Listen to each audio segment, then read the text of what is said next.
No, I had yeah, I went to Brazil because they translated my books there. So I did the book tours, which was really nice. Then yeah, and I went to jail. What? It's okay, sir. It's a struggle. It's a struggle. I was Mandela-rized.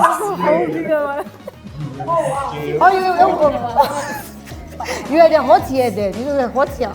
It was an interesting. Wow.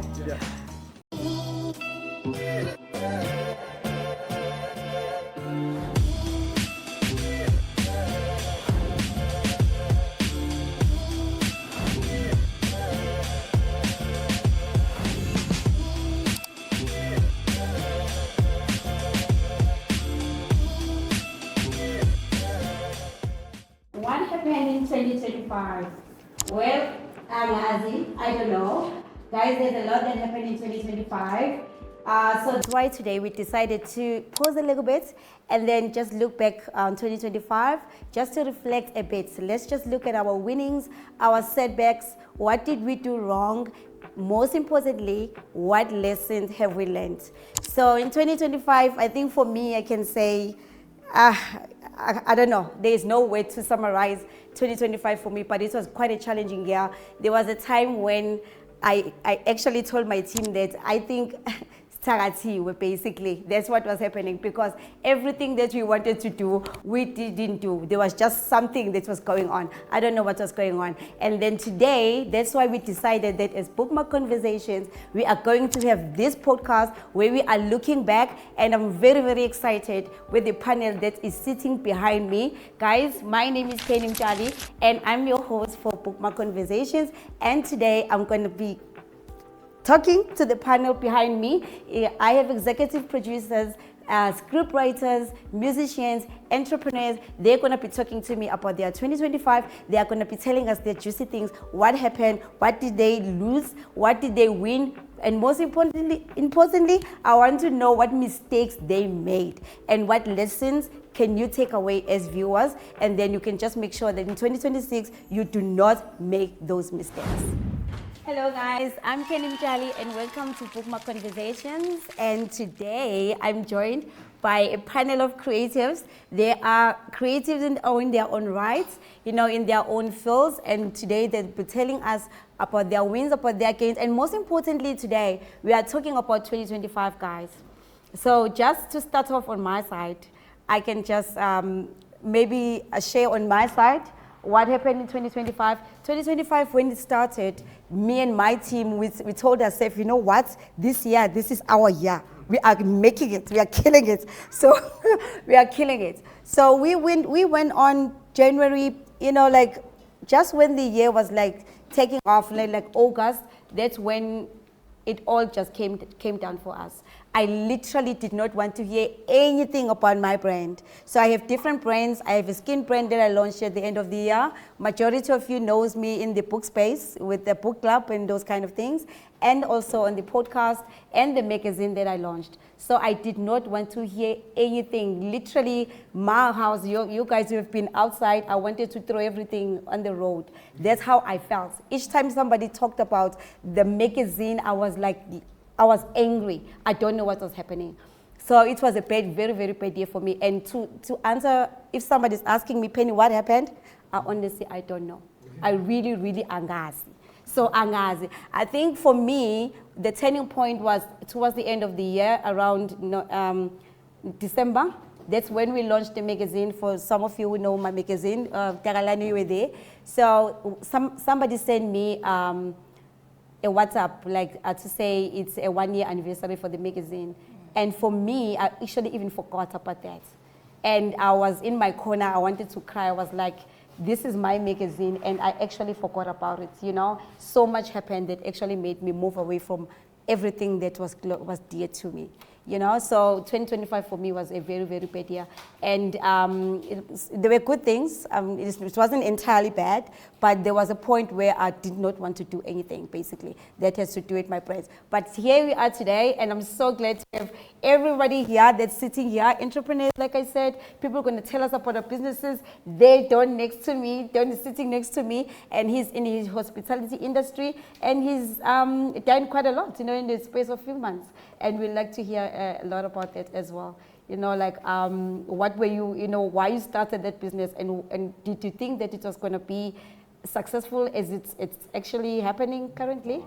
You know, just tell us about your 2025, Don. I'm going to start with you. Wow, thank you so much. Thank you for the opportunity, and hello to my panelists.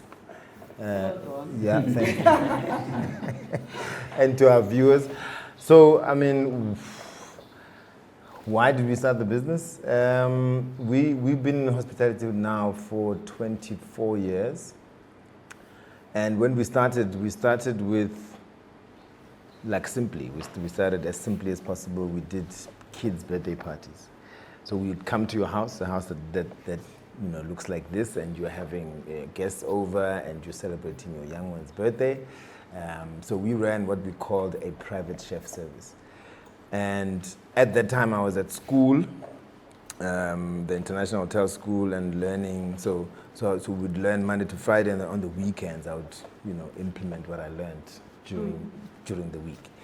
And then I saw a gap in the market where, you know, you have catering companies like the market is saturated, but there was a space for private chefs. Like, everyone wants to have a private chef. Everyone wants, you know, they feel amazing when they say, you know, I've got a private chef. Yes. You feel like you've made it. You feel like a king. You feel like a king, definitely. So then, you know, through listening to conversations and getting good advice, then I started that business.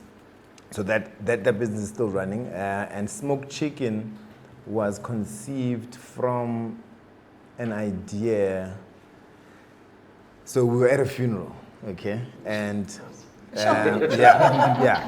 and most funerals in our culture, the chicken is being fried. Okay.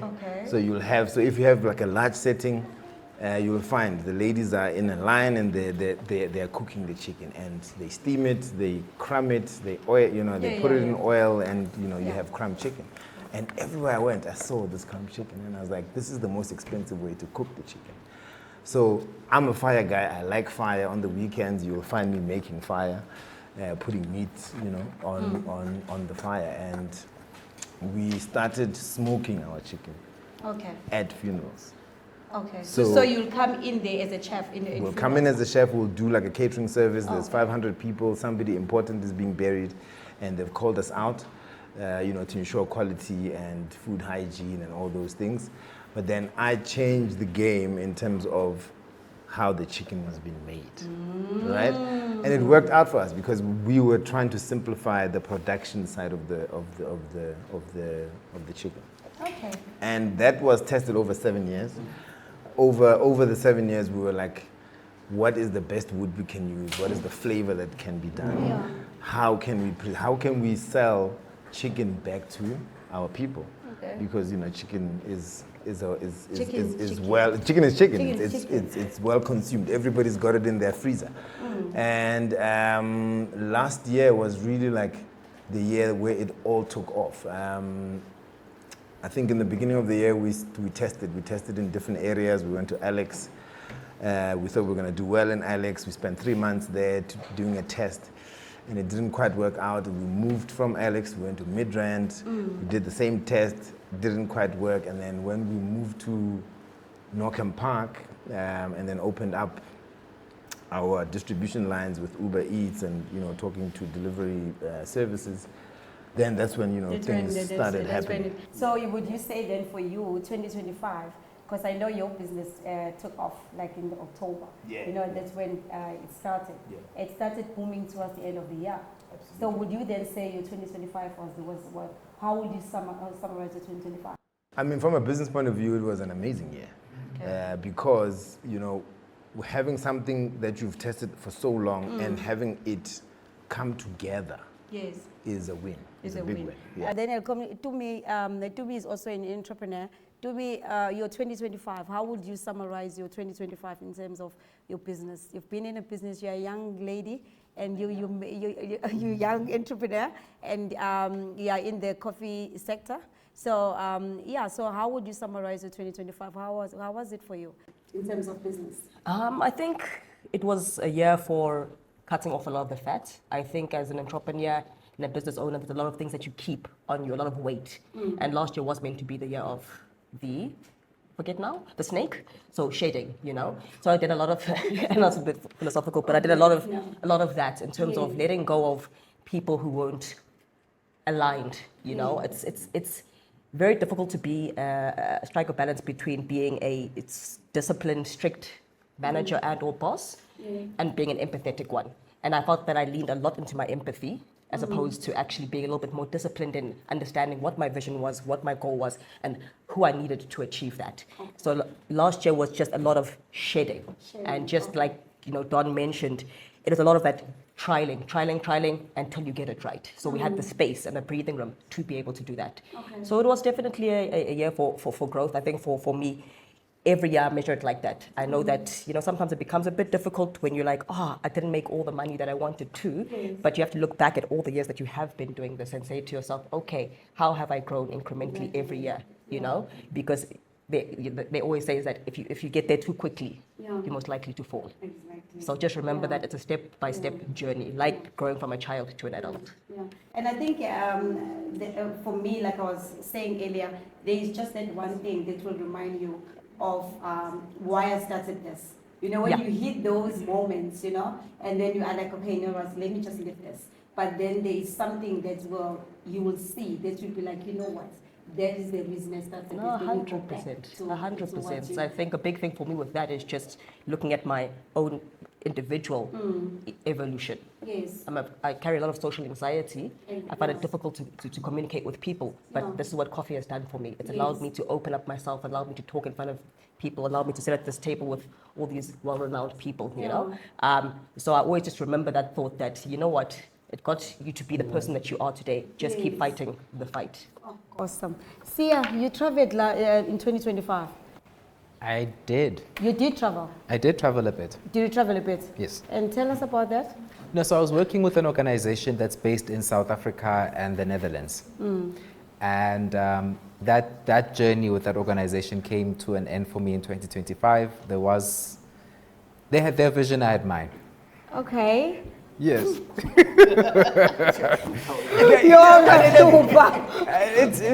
the truth, you at some point you have to be honest about misalignments, and out of respect for the other people and yourself and who they want to become and who you want to become, at some point you have to say, this is how we part ways. So we did. Yes. Okay. Zugiswa also traveled last year. Hey. Yay, Zugiswa. We're about 10. Yeah, bo. Zugiswa, yes, we'd just like to hear about your 2025. How was it for you? How was 2025 for you? It was pretty decent, thank you. Okay. Just tell us a little bit about, I know you're still working on your project. Yeah. No, I had, I went to Brazil because they translated my books there, so I did the book tours, which was really nice. Then, and I went to jail. What? Is it struggle? I was Mandela-rized.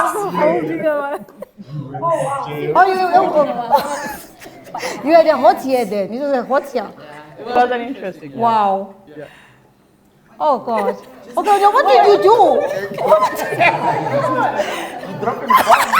Maybe you not say Don. Maybe you not say. What did she do? I didn't do anything. Okay. Yeah, it's what they did. No, it was I was going to try and give humanitarian aid to Gaza. So we got intercepted about 28 miles from Gaza and we were put in prison by Israel. Yeah. This one is. As one does. Goodness. Okay. Sure. Takalani. Takalani, last year was your year in terms of the publishing space, right? You moving on to from publishing to actually being traditionally published. So it was a game changer for you. Yeah. So how was that for you? How is it for you? Because you're still there now. Okay. No, 2025 I signed a Yeah, contract. you signed. Yeah. Yes. I put my very expensive name on the paper. So Yes. yeah, I did the signing last year. But the book is going to be released in 2026, maybe June, July, somewhere. So there. this year. So this year. Okay. Yeah. So last year was. It was all about work, Yes.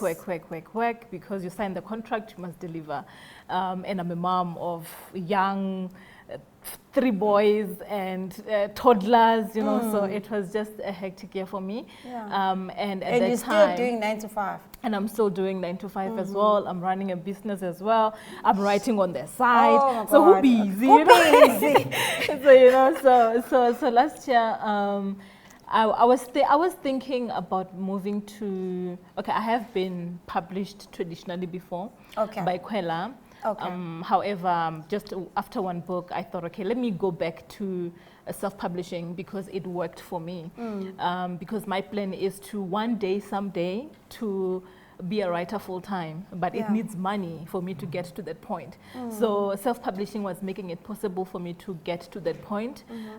So when traditional publishing came, it was kind of different from how I was used to doing things. So Yes. at that time, traditional publishing did not work for me at that time. At that time. But last year, early last year, I was thinking about let me hit up publishers and see if they would be interested in the book that I'm working on. Yes. And luckily, before I could even knock on the doors, I had a publisher from Penguin who came through and asked if there's something that I have written and I would like to work with them.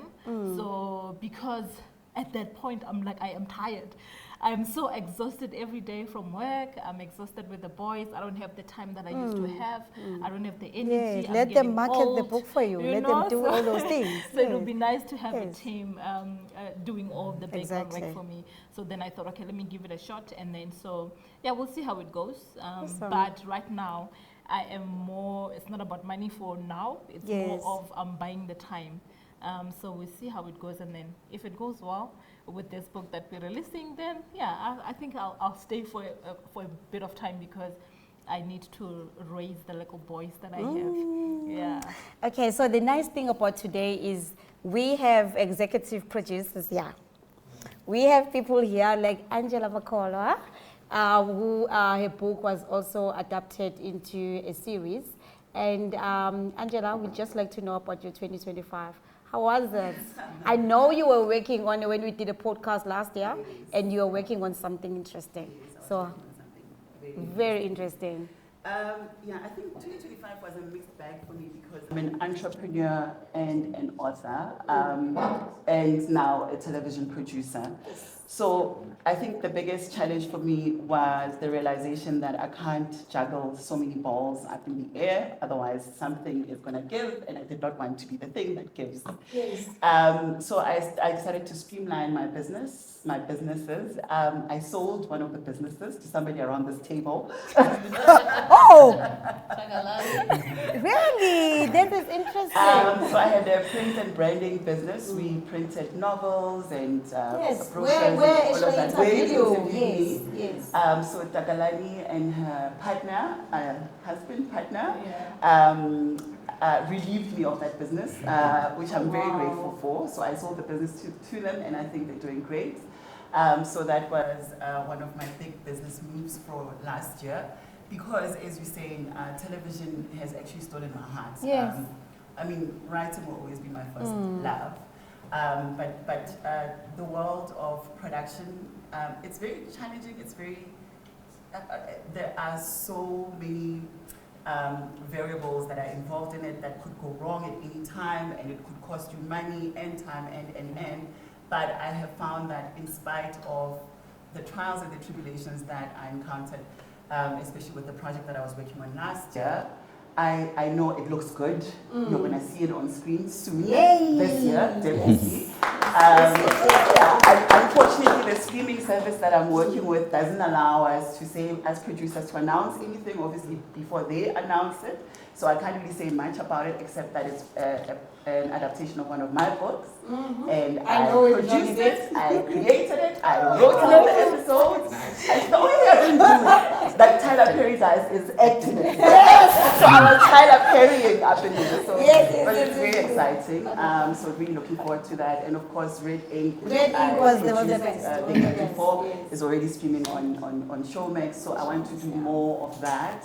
And I'm writing. And you still, And I just started want to ask you, writing. that's writing. I've started working on a new manuscript that I'm really excited about, but I'm going to take my time with it because it's a very, it's delicious. It's a delicious plot. Oh, wow. Yeah, I want to take my time with it and really give readers something to look forward to. Oh, wow. That's amazing. Can I jump in on that? Sure. Yes. My deadline's in 5 days. How far are you? And no fire. ask me that. Oh my God. Yes, but then, What are you doing here? what's your point? What's your point? Like, what are you doing here? You should be right. You should be finishing. There's wine. There's wine involved, please. Oh my God. Incentives. Tabang, what was that moment in 2025 that made you pause and you asked yourself, is this what I want to do? There were quite a few moments like that in 2025. Sorry. So I'm in eventing, so eventing can be a bit hard. You can have positive events, you can have events that don't do so well. So I did have a lot of those moments in 2025, but I think I made a choice to professionalize in 2025 and not take events as like something that you do as a side career, because I still work a 9 to 5. I really did professionalize, and I made everything super intentional with what I did, and we ended up hosting a lot more events than we planned, and we have like a roster of 27 events in 2026. Oh, wow. So Nice. it's professionalizing. Nice. So 2025 was a good year for you? Not a good year. It was a year filled with lessons. It was a year that showed me that you do have to choose yourself. You have to choose your own ideas and your own, and create your own structures, because nobody's gonna give them to you or build them for you. So it wasn't a good year, but it was a year filled with lessons. Full of lessons. It's funny you said that, because I got a message from somebody who I don't know, it means he got a message from somebody else as well about this podcast, and he said, Penny, I would also like to be part of the show Lessons Learned. And I was like, now with this podcast about Lessons Learned, you talk about, they was like, oh, okay, he only took a clip. And then I was thinking to myself, I was like, there is one other lesson. I was telling my daughter, it came to me when I was bathing after gym. I saw this person. Last year I started this skin brand, right? A skincare line. And then my husband told me that, Penny, don't give out samples for free. Don't give people samples for free. And I was like, you know what, I want to give Angela to taste it, and Angela too. And then I was like, I want to. But then, funny enough, I came back from gym one of the days, and then I said, everybody's giving me feedback about the skincare. Would say, Penny, my skin is glowing. Like I have somebody want to order whatever. It's everybody who actually bought. And the people those that I gave for free, sorry, they are passing me by. And then now I realize that Penny, that is your lesson. I've learned my lesson, because if a product, Tulani said to me, if it's discount, you don't go to discount and say, let me try this and then I'm going to bring it back, or something like that. It's free. I'm going to try it. If it doesn't work, you don't. He said, don't do it. But I did it. So that was my lesson, because guess what? That person passed me like a couple of times, like I'm waiting. And this person, I gave this person a whole bunch of products, everything, and she's not even saying anything to me. Then I said, okay, lesson learned. That is that. I will never, because you'll never do that on big brands. So why are you doing it to me as a small brand? So, my skin brand, actually, my podcast is also sponsored by my skincare line. Is also because it's been doing so well. We launched it in October last year because I've been using it for so many years, so I'm the face of it. It's called Endor Skin. So it's also one of the sponsors of this show for today. So I've been getting thank you so much. And it's part of the product over there. Kat. Yes. Kat, you are a writer and you're a script writer. Mm-hmm. Please tell us about your 2025. What is there anything exciting? Last year, yes, you told me that we must watch out for something exciting very soon. So even though we're not gonna like same as Angela, I'm not gonna give too much details into it. But how has that been going for you? Well, I mean, 2025, the big thing for me was being a writer on a Netflix show, Blood Legacy. Yes, that was an amazing show. Thank you. I've just worked with a fantastic team, and it's a dream come true for me because I've initially my passion for writing was to become a scriptwriter. Yes. And then I pivoted because when you're dealing with production, TV, and film, you have to deal with other people, and I don't know how to. And for 2026, I can't disclose those. Of course, but it's exciting. It is exciting. Yes. Wish I could disclose, but at the risk of getting. Yeah, no, we understand. We understand. Yeah, you don't know if there's a sniper perched outside there. Just the moment I say something wrong. But yeah. Okay, then awesome. Rashid, your industry is very exciting. How so? How so? You are doing so many things. That's what I was saying, that the nice thing about this panel is when a person was sending me, some of you guys that I haven't met, was sending me like the title, or I was saying to you guys, please just give me a rough summary to those that I have not met, personally, like what is it that you do? It's not one thing. That's a nice thing about you guys and about you as well. It's not one thing that you do. It's quite a couple of things that you do. So in terms of the 2025, like how has that year been for you in terms of your field, what you do? 2025, I'm the creative director Yes. for Back to the City, the biggest hip hop festival in Africa. Wow. So it's very difficult whenever people ask me, what do you do? Because I'm also a radio presenter on Ukozi FM. I'm on radio tonight. Also a TV producer. I've produced Yo TV, Crazy. So it's very difficult to answer, what do you do? But Back to the City, we're doing our 20th year this year. We've been doing it for 20 years. Oh, wow. The festival space is very tricky. It's very tricky because you'd have Java charging you 100,000. The following year, bump the cheese up, 120,000, but the ticket is still 400. So that's very tricky, and it happens with a lot of artists. Big Zulu doesn't charge what he was charging last year, but the ticket is still the same. So, and another thing, we're booking American artists from overseas. Like a $65,000, that's more than $1 million rands. So it's crazy. So every day, the first thing we check is the rand against the dollar. Should we pay today? Oh, let's wait, So it's a very crazy space. 2025, we saw a lot of festivals being cancelled. Doja Cat, remember, was supposed to come to Hey Neighbor. It didn't happen. Kanye West was supposed to come in December. It didn't happen. Cotton Fest announced that they no more. It's dead. DJ Tira is selling Facts Durban Rocks. So it's a very crazy space. We don't know how long we're going to last, And our biggest mistake last year, we met some minister, Like, Name names. yeah. Name names. We met some minister and he was like, you know, they say anything for the cameras.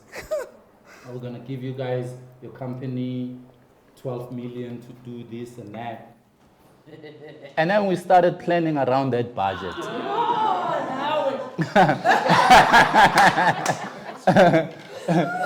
You know what I mean? So it was, there's evidence, there's cameras like, this thing is definitely is gonna happen, you know, but it didn't happen. So. Oh gosh, can I ask you one question? Yes. Do you think by any chance there's someone in this room who probably want to ask the question, like the BTS? Do you know BTS? Do you know BTS? BTS? Yeah, it's a big Korean group. Do you think it's... Oh, yes, yes. Yeah, the K-pop. Yeah, she would like to know if it's... Do you think there's a chance that it will come to South Africa like anytime soon? Okay, maybe you can research that for us. 26. Yeah. Anything is possible as long as there's a company that's willing to fund that tour. It's possible. Okay, there is your answer right there, BTS lovers. I was thinking BTS behind the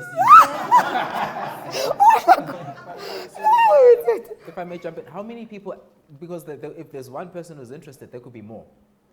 And if you can get this, if you can get like the size of the appetite in South Africa, Oh my there's a God. business case to be made. It's massive.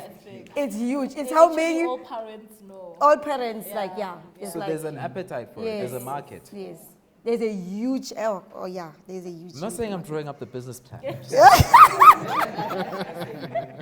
Minister, is it Oh my God. Tulamo. Tulamo with you? Or you are Tabang Tulamo?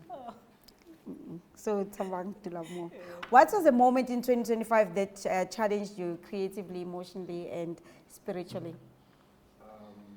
We hosted the biggest festival of our time, of our journey just yet.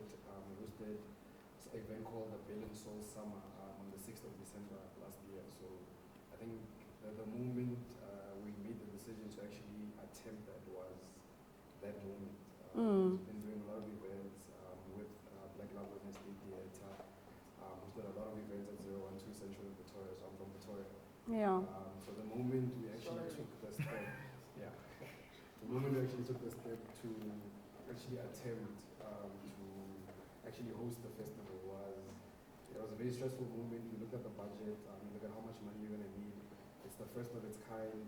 It's alternative new jazz that culture doesn't exist in Pretoria like it exists in Joburg. Yes. So doing something like that at that scale, it took a lot of our own resources. So there was a lot of financial planning. So I said we had to professionalize, and hopefully we can get to 20 years like to the city at the level of that. But we had to take that step and start at like the floor that we probably started at 20 years ago. Yeah, that comes here. So yeah, it was a great decision. We're planning on doing 600 people at the end of this year. So all the events we're hosting throughout this year is activation towards just building this festival. Yeah. Okay. Wow. That's was there something that you had to let go this year? It's with me now. Yes. Oh, You sound looking at you. Was it anything that you had to let go this year? Yeah. Okay. My name is Tubatsi Mpumloya. I'm a singer. But yes, I'm going to ask you because I want to be a singer. Oh, you're welcome. Tubatsi, You're welcome. yes. You're welcome. We need more singers. And you know? you're just next to me, my neighbor. Yeah, just 10 minutes away. So I'm a singer-songwriter. I used to work for a bank for about 8 years. I was in the corporate space and at head office with. I was spearheading the Financial Intelligence Center X, the FICA project, and that did not work out for me. You know, over a couple of years. And I've always been a singer from home, and you know, I studied a little bit of music back then as a secondary kind of thing. Yes. But obviously, I had to make a transition to now leave the bank and become a musician. It's quite a very difficult, challenging space. I'm not going to lie to you. Last year, 2025 has been a different kind of year, you know, with regards. So I'm a singer-songwriter, collaborator, Okay. more than anything else.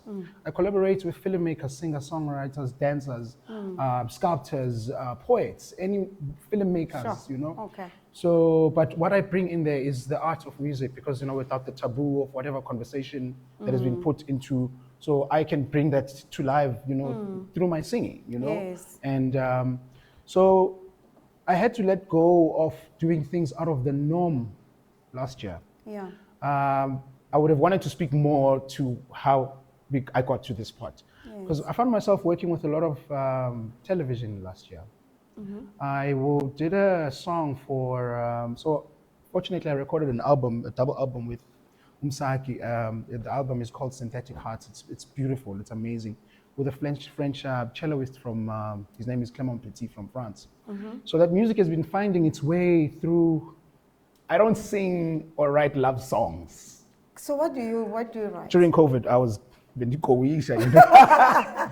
So I guess we basically Kowisha song, you know. We didn't know where we're coming or going. Definitely, yeah. Somehow we had an opportunity to write this project, and because of what I was going through, we ended up writing this project with Msaki. We sat at Nirox for a week, and they brought in the French celloist.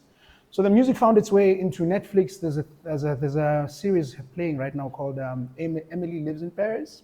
Oh yes. And Emily in Paris.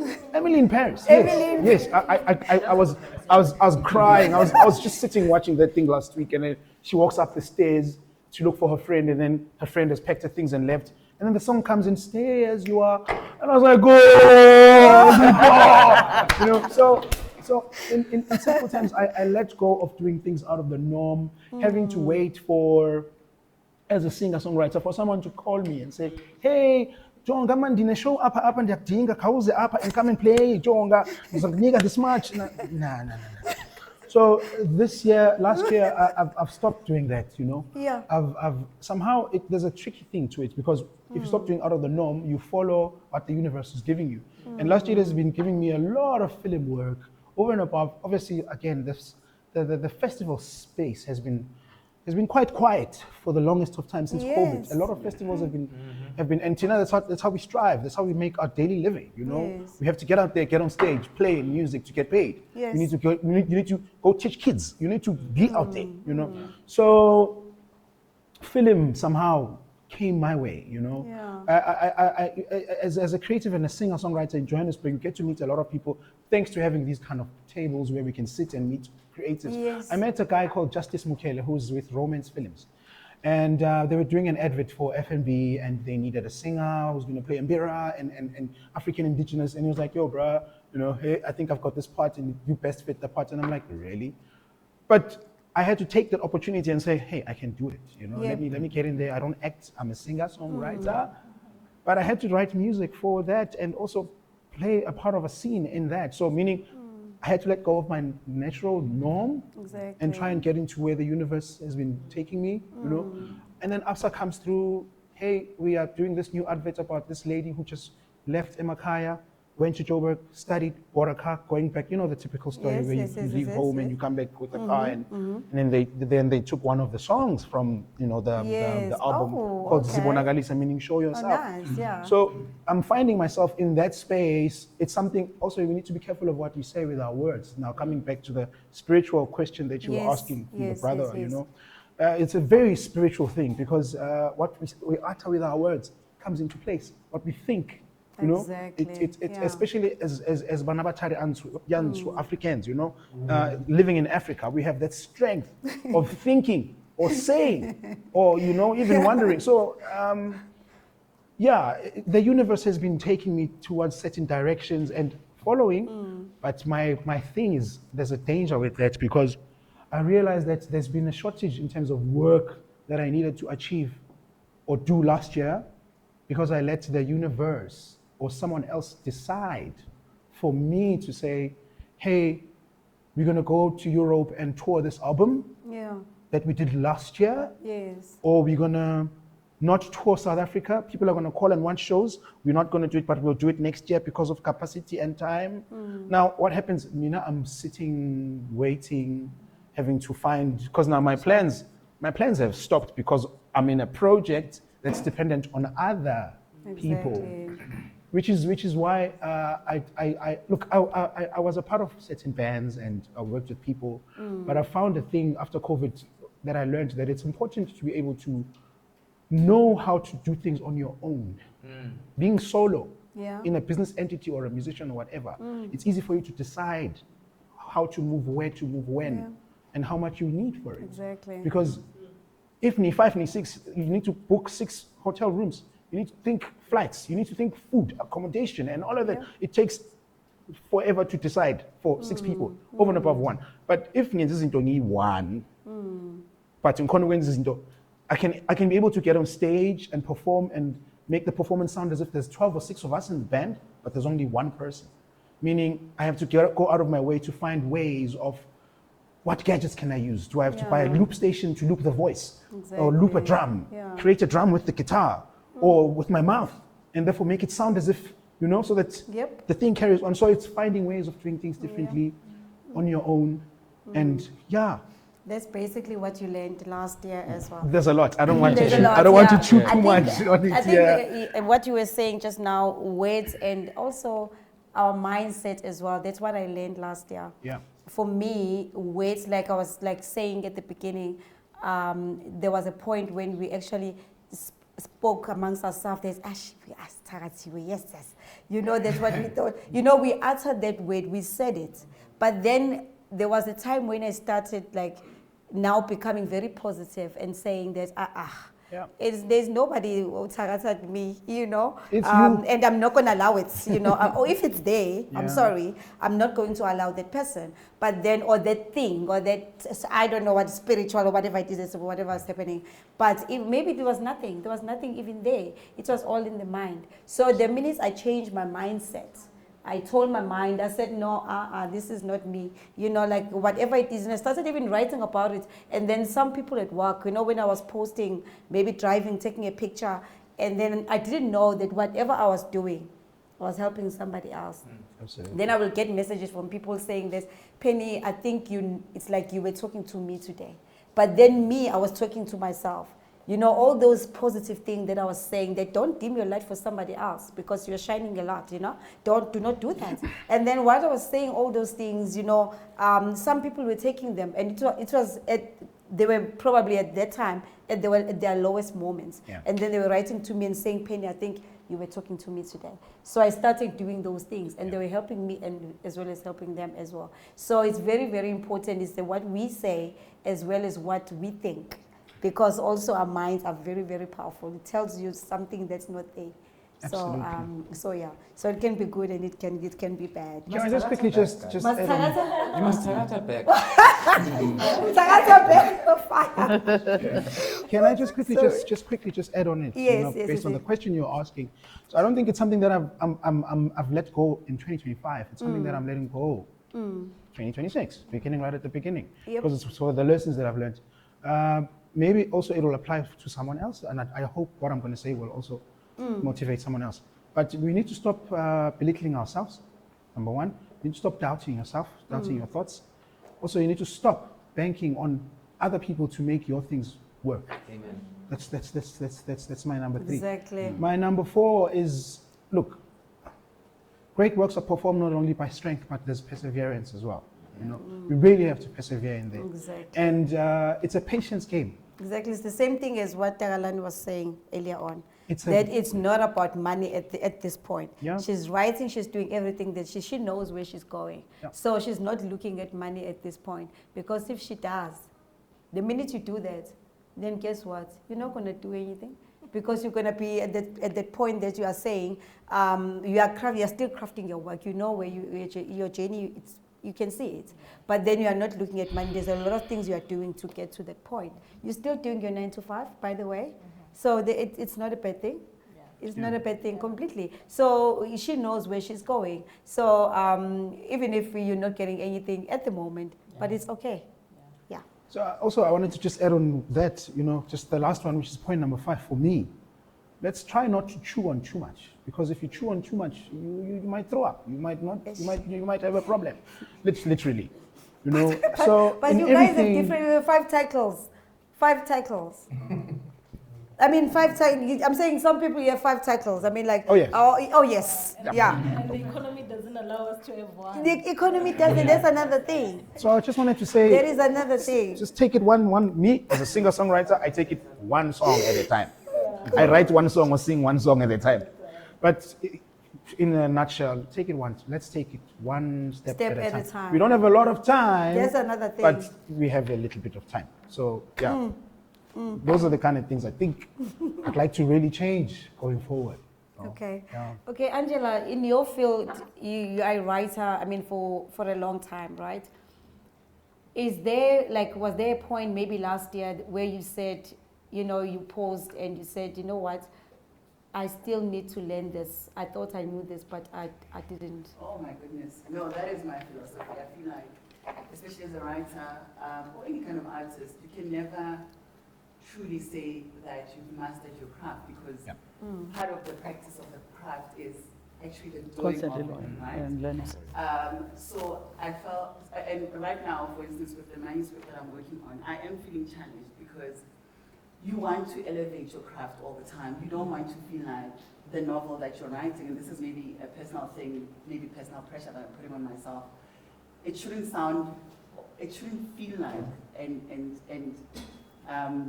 emote like something I would have written 10 years ago or 15 years ago when I started writing.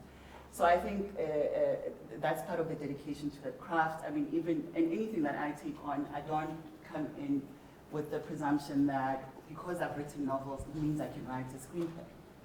I actually did coursework when I decided that I want to adapt some of my own work. Yeah. I didn't just decide that, oh, I'm a fabulous novelist, therefore I'm going to make a fabulous screenwriter. Yeah. So for me, I feel like a lot of what people do when they come into any art form is that they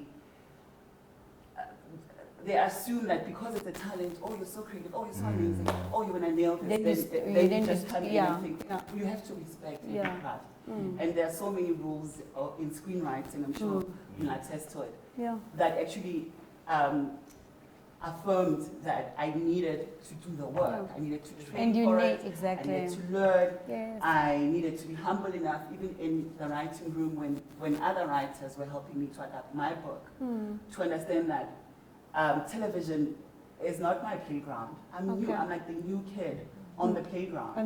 So just because it's my book that these people, these professionals around this table, and they've given me a seat around this table, it doesn't mean that I must come in and say, no, this is not how red ink, no, this is not how. Yes, it is my vision, but this is a different medium altogether. Exactly. And I feel like the biggest stumbling block for artists is that arrogance of kind of wanting to kind of, assume your power and overplay that card. And television has been so humbling for me because that's the biggest lesson, and I continue to learn that lesson, even as a producer, even as a screenwriter, and so on. So, and like I'm saying, even as a novelist, I still feel like I'm learning every single time I take on a new manuscript, a new project. And more so with AI, and there's the AI guy sitting next to you. And that's what they with the book. He's scaring us. Yeah, his book is very scary. Yes, Sia. Since AI has exploded in the stratosphere, do you know how many people are coming to me and saying, Angela, I've written the most brilliant book. Oh my God. And then they send me the manuscript. And then I read like 10 lines, and I'm like, this is ChatGPT. Oh, Jesus. This is not, you did not write this book. You just like wrote some prompts in there. Oh, I can see, and they've got those covers, the cover that ChatGPT designs for you. Sia. Like, it's so brilliant. And your book, Did you ChatGPT a book? No. Haven't you read that what you call it thing? It didn't change. I know he's a respected writer. No, the novel that he did. The book that you wrote. So it's got AIs. It's called the Queer Book of Revelation, and a lot of the characters are AIs. They are AI. Yeah, I'm saying this because we were talking about AI and we were referencing to your book. Okay. We're saying, hey, we think that, like he knew when he was writing this book that this is what's going, this is coming, what's coming. Like it's relevant. Your book is relevant. It's really relevant. It's called the Queer Book of Revelation. Yes, it's called the Queer Book of Revelation. It's quite interesting. Thank you. It's very, very interesting.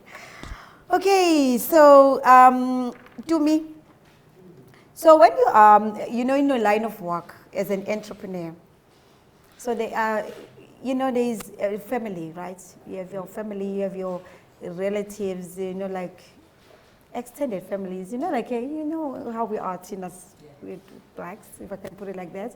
We have like a long list, So with regards to that, how do you control something like that, in terms of the expectations of something for free, basically? Mm-hmm. How do you control that as an entrepreneur? How do you make sure that they do not, you don't get abused, basically, when it comes to those kind of things, that it's expected that you should be doing something because you're an entrepreneur. You must hire this person who's a family member, my cousin, something like that. And we have a lot of family members in the business, but it's actually a gift to be able to pass on what I've learned on to them. So for you, it's working. For me, it is working. I'm lucky that I'm surrounded by people who aren't takers. But I think the biggest lesson that you have to learn, and that's a lesson I learned last year, is upholding boundaries. So as the person who has the boundaries, I'm the one who has to uphold them, not the person who is going to be taking over your boundaries. Takers will always take.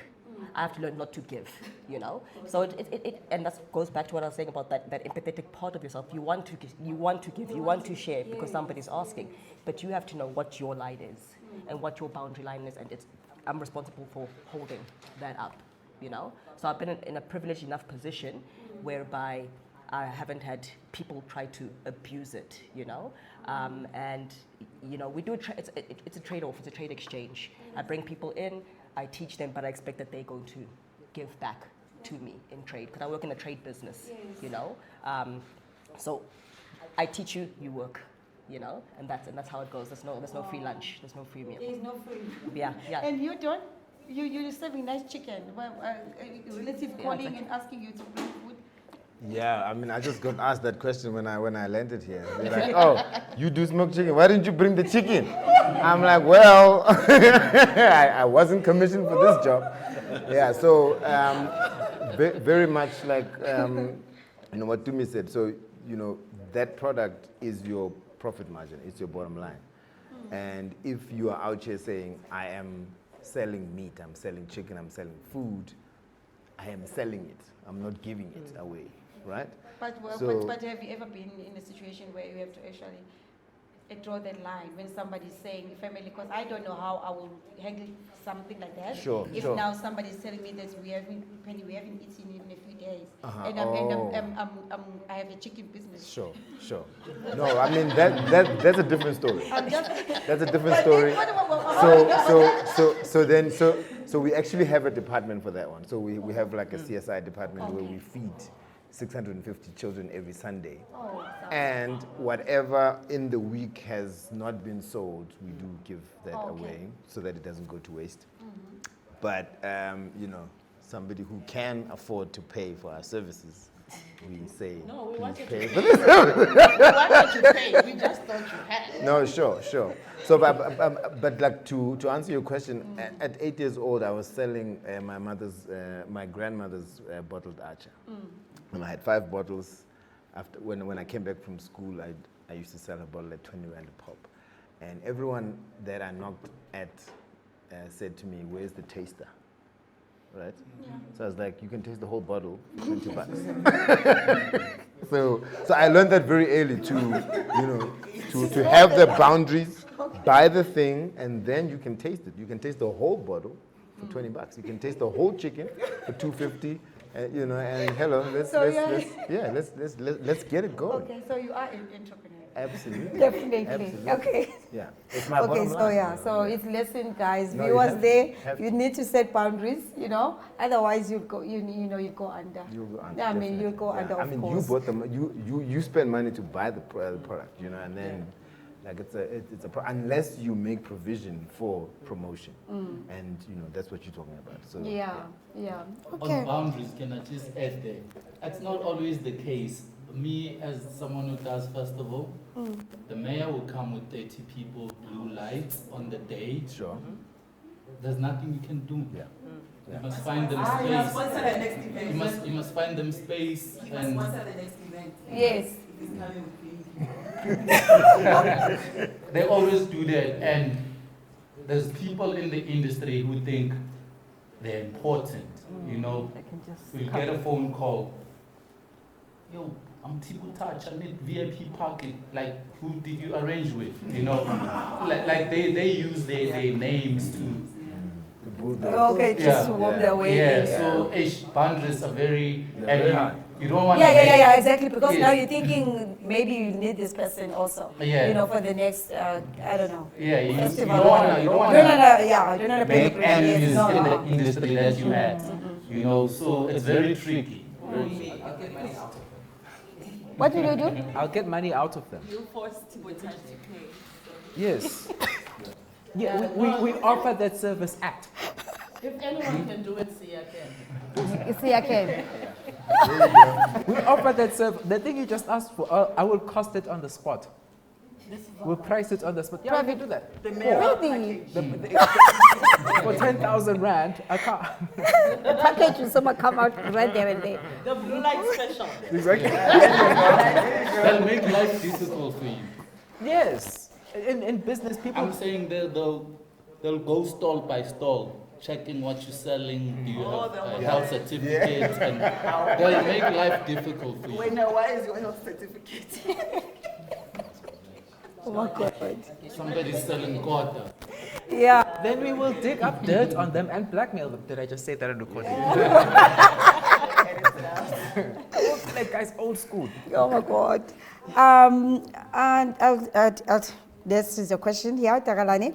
How has 2025 changed the way you relate to your work, your audience, or the purpose of what you do? I think I've always. That's a very difficult question, but I think in 2025, I didn't change much when it came to how I do things, how I write, how I engage with my audience. I've been building that throughout the years. So by now, probably my first novel is going to be about 8 years now.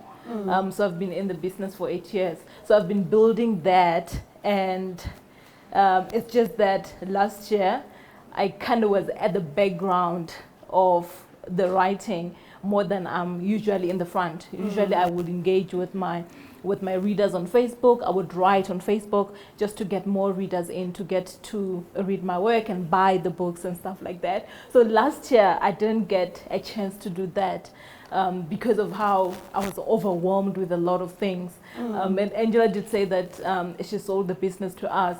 So then a business comes with challenges. It comes with finances that you thought, okay, you're just gonna spend 10 rand and then yeah, then Angela charges that, and then actually for you to get that you need to add this much, and so it was a lot of learning that I had to do. And then I also had to learn to be a business person as well. Yes. As much as the business is handled by my husband, his issues are my issues, his problems are my problems. So I had to learn to be a business person. As I'm not just an author, I'm not just a writer. Now I'm a business person who deals with clients, So it was a lot of learning on my side, on other things. And then with the writing, I think I've built it strongly enough. And then I was working on the background. And I think I did say in the beginning that my plan is to be a full-time author, right? And in South Africa, we cannot afford to do that. You cannot just... Very few of them. You're full-time only author. So it takes a lot. And I've been scared. Zuki, so you must tell me, you must give me the juice. You must give me all things. Because I've been so scared. You must go to jail. I'm scared. I am not as brave as she is. So I've been doing a lot of work because each and every year I would say, this is my last year at my 9 to 5. Next year I'm going to be a full-time author, and it's been happening for like 3 years. So I've been working so hard last year so that I can, so that mark where I say I'm no longer going to a 9 to 5, it's finally here. So I think last year it was more of working on the background just to prepare the ground for me for when the time is right. Yeah, it's gonna come. So I'm gonna just go around the table. We're gonna start there with Tupati. And then this was not even on my questions, but I just want you to say that one thing. Tell the audience, like, stop doing something, right? Stop this, you know? So from something that you've seen, even if it's not 2025, but it's something that you feel like people are gonna be doing it again in 2026. Okay, so I'm gonna be using an example, like, I'm gonna say, please stop looking at social media and trying to be somebody else. I'm just making, like, just be authentic, just be yourself. Just stop it, you know, something like that. So I'm gonna start with you, Duarte. So just say stop doing something. So it's for the audience to stop doing that thing that you feel that they should stop it in 2026.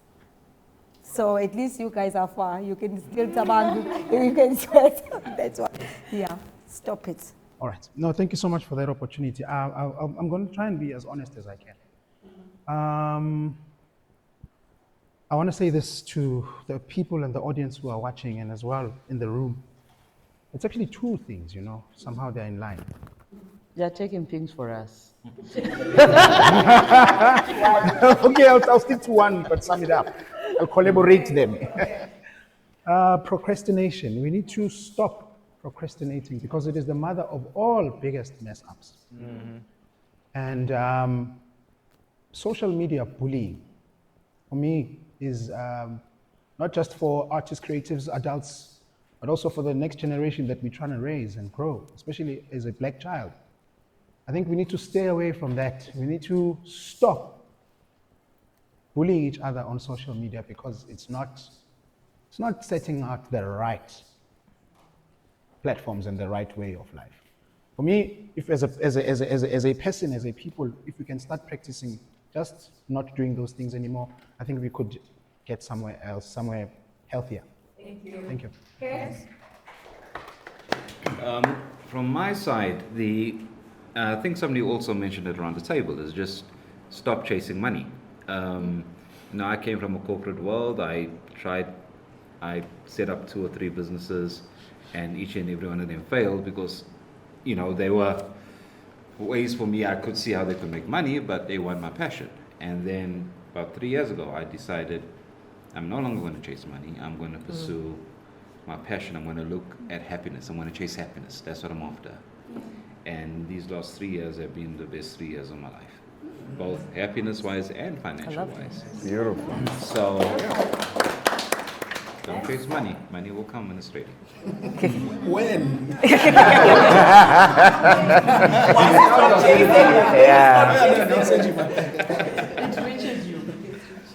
I think from my side, it kind of relates to what you've said in terms of chasing money, but it relates to me personally is stop forgetting that you're a real human being outside of your business. There's a lot of times where I think that Monate coffee is like literally a limb on me, and sometimes I can be positive, but at the end of the day, you start to lose track and you think that there's one thing and everything you do is focused and hyper-focused on that. So I'd say just remember that you are an individual and a person that deserves happiness.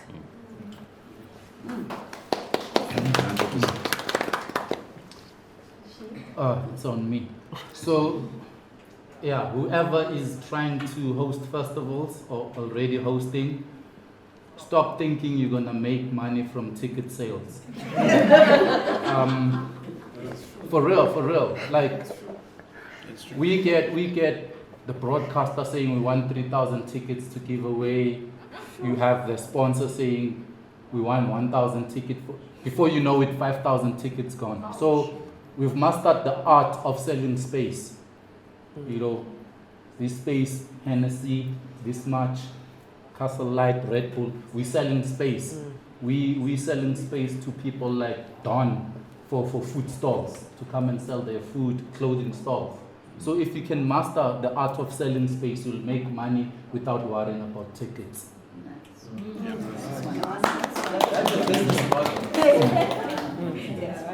Okay. I wanted to say procrastination because I always preach it because I kind of sometimes do it a lot. But I would say stop making excuses because all excuses are important, like all of them, right? I did not write because my kid was sick. I did not write because I had a long day. I did not write because 1, 2, 3, 4, 5. All excuses are very, very important. So maybe stop making them and then do the work. Yeah, exactly. Just get it done. Get it done. So, oh God. Okay, so for me, it's stop writing those goals down. Don't make a long list. Please, just shorten the goals, then you will be able to do them. Thank you. For me, it's stop self-doubting and Yep. We're running out over I'm not gonna say what to stop. I'll just say what to do, and I would suggest that be kinder to yourself and to everyone. We never know what kind of day the other person has had. Well, unless they're baby killers or pedophiles or something like that. Don't be kind to those ones. I feel like mine's been said to an extent, but if you believe somebody out there is bewitching or tagataring you, Takata back. because think about it. They believe in their power so much that they think they can interfere in your life. So why are you doubting yourself? So what must we do? That story you're telling yourself about your limitations, let that go, because the person who's bewitching you has also removed their limitations in their head. They think that they can reach into your life from wherever they are. That means anything is possible. And I've been told in my life, somebody's bewitching me, like, my God, if somebody stopped trying to bewitch you, it means we've got nothing worth stealing. Honestly, rather let there be somebody trying to do something. Your job is to become untargetable. Thank you. Because you believe so much. Exactly. Mine is also a practical one, especially for us creatives.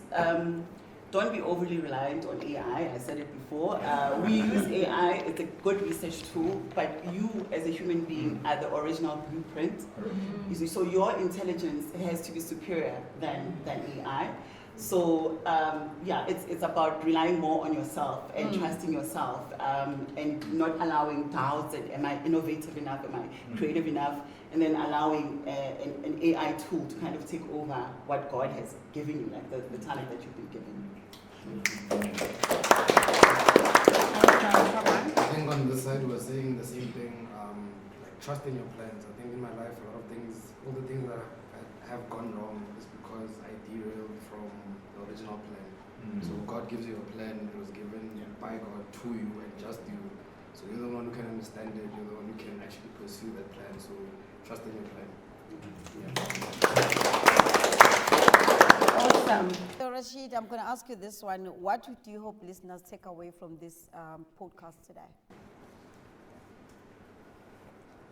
A lot of positive points have been mentioned here.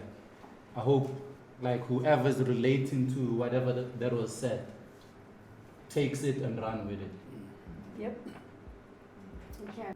Thank you so much, Rashid. So, so for it's 2026, like I said, guys, it's the beginning of the year. And it's when all of us, even all of us in this table, and listeners at home, or listeners or viewers, wherever you are thinking about 2026 and what comes next for you. So this is our message today to you, for you to start planning and doing everything that everybody has shared in the table. There's a lot that's been said, so please take that away with you and please apply that in your life, and you're gonna have a successful 2026. So so it's a wrap for us, but before that, I have something for the guests. And yes, I just wanted to say also thank you so much to our sponsor, Anazi Wines. So you guys, please, before you leave, those who are drinking wine or those who won't be driving, Yeah, if you can have a taste of I think it's red wine. So yeah, please. So I have something for the guests. So thank you so much, everybody, for being part of this podcast today. And so all the best in 2026. And I just hope that by the end of the year, we'll be touching base and we'll be saying, oh, what an amazing year.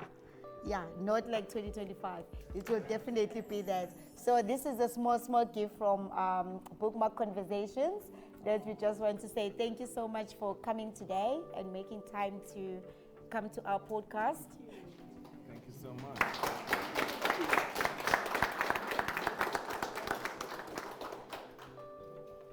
Oh.